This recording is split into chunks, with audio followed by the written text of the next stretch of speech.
Ladies and gentlemen, WWE Extreme Rules, man, this is quite the pay-per-view and got some things going on, man. A lot of things going on here, a lot of stipulations, a lot of matches, and we're gonna hop right on into it. This is very interesting, man. We got a lot of wrestling going on this week. I broke down the Impact Wrestling Slammiversary pay-per-view. You can check that out. It's on YouTube. Now I'm hopping on here. Let me know your thoughts on Extreme Rules. If you have any thoughts, leave them down in the YouTube comments. Also, feel free to leave a thumbs up on this video. So we're going to start right at the very top. We got the swap fight. Braun Strowman versus Bray Wyatt. And I seen a report that this is going to be cinematic. And that is very interesting. I have been one to say that I don't want a lot of cinematic matches. Like, I don't want it to be a regular thing because it's going to lose its special nature if we make it a regular thing. But we are here right now. And it's Braun Strowman and it's Bray Wyatt. My thing is this. Okay, Bray Wyatt is back to being the original Bray Wyatt now. And I've always been one to say that, you know what? Don't have him in the championship match if you're not gonna put the championship on him, man. Because we've seen how that we saw how that worked out with Goldberg. It's like, what you getting Bray Wyatt out of here for? And like it would be best. I see a lot of people saying that, you know what, keep him away from the title. And I gotta be honest, that would be best for the time being. But we have this match. The build has been decent. I'll give it decent, not great, not good to me, but the match itself, I actually expected to be really good. Like, I'm looking forward to it. Like, what are they gonna pull off in this Wyatt swamp fight? Like, I'm interested to see everything that happens in this fight. We got Braun Strowman, we got Bray Wyatt, and at the end of the day, who wins? I think they're gonna keep the title on Braun Strowman. You know what, man? I think here's my thing with the SmackDown title.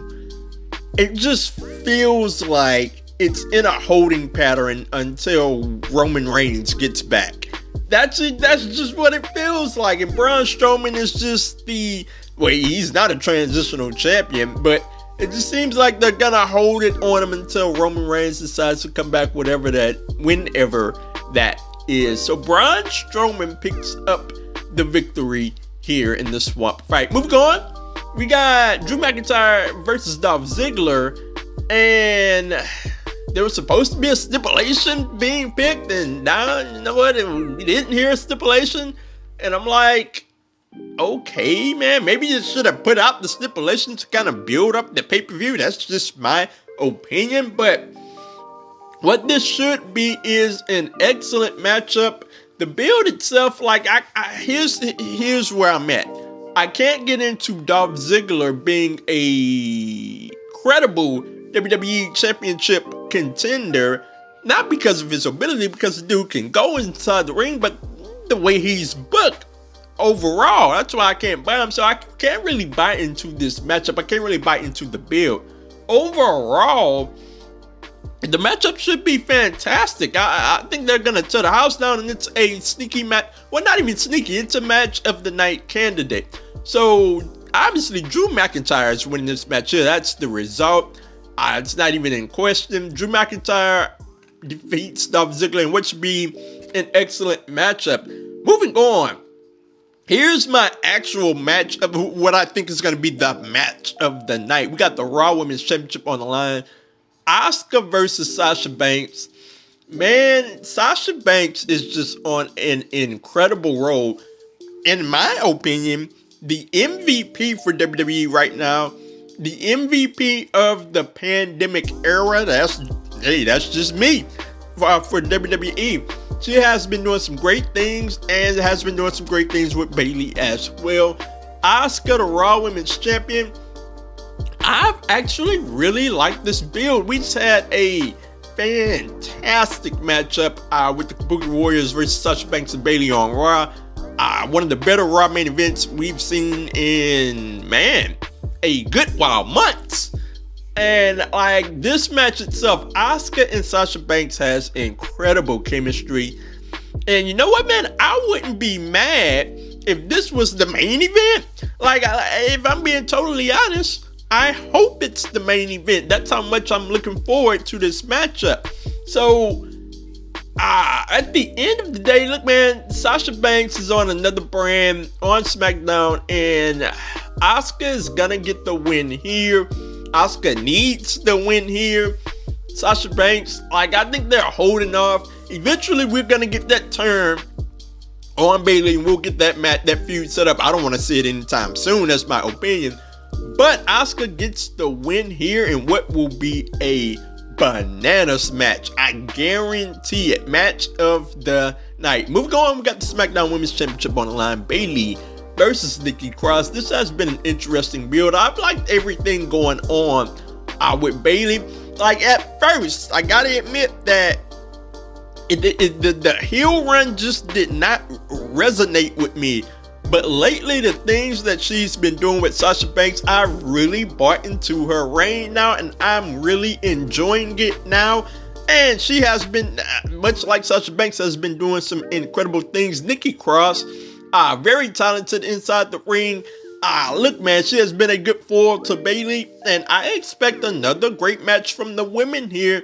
Nikki Cross can go inside that ring. Obviously, Bayley can as well. At the end of the day, I know I say that a lot, but Bayley will pick up the victory here. I see no reason to take the championship off of Bayley. I think she's had like a 300-day reign or something like that. So I'm very excited to see Bayley pick up the victory here. Moving on, we got the eye for an eye match, ladies and gentlemen. Rey Mysterio versus Seth Rollins. And I gotta say, man, this is very weird, man.